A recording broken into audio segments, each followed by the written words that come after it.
So let's talk about this OpensCad script that I did a short about a couple of weeks ago. Let's have a look at how you actually use it, because obviously you can't discuss it in a short.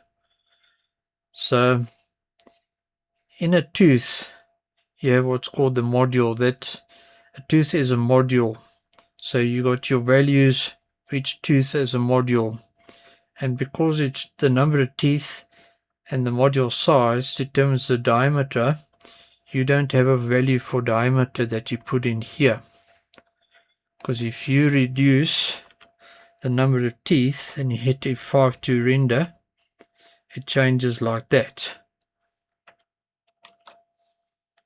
Put that back the way it was.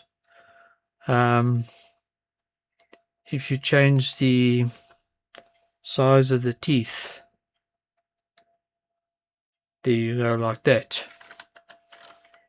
Okay, so that's what determines your diameter.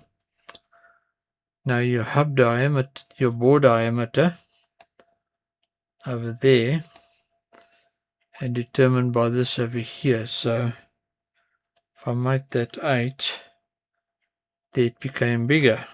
Okay, so that's back to the original hub diameter. Hub height changes over there. All right, if you want the hub to be centered, you do that, and it fits it into the center of the gear like that. All right, and if you say bottom, it appears out the other side. All right, nice and easy. All right, got it. Now your helix twist.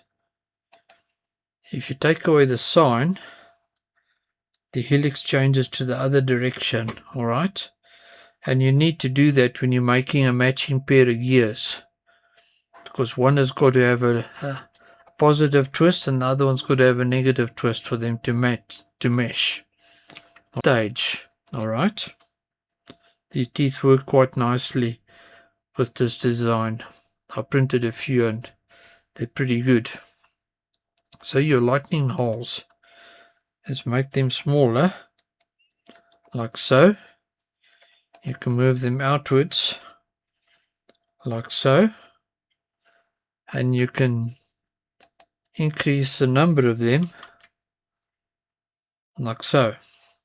All right, so that's your lightning holes, and that's pretty much the parameters for a gear that you've got to enter to set it up. It's a very nice gear designer, this.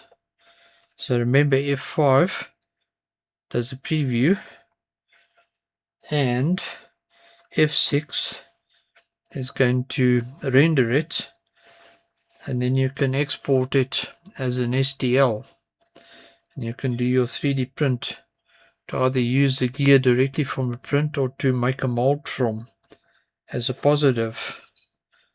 So there we can see it going along quite nicely at the bottom. We're almost done. It seems to sort of wait a little bit at 999, but at this stage, as long as we don't get an error over here, we should be good. And then we can save it as an STL. So we should be any time now. We should be done any time now. And then we can have a look. Our model should pop up over here. All right.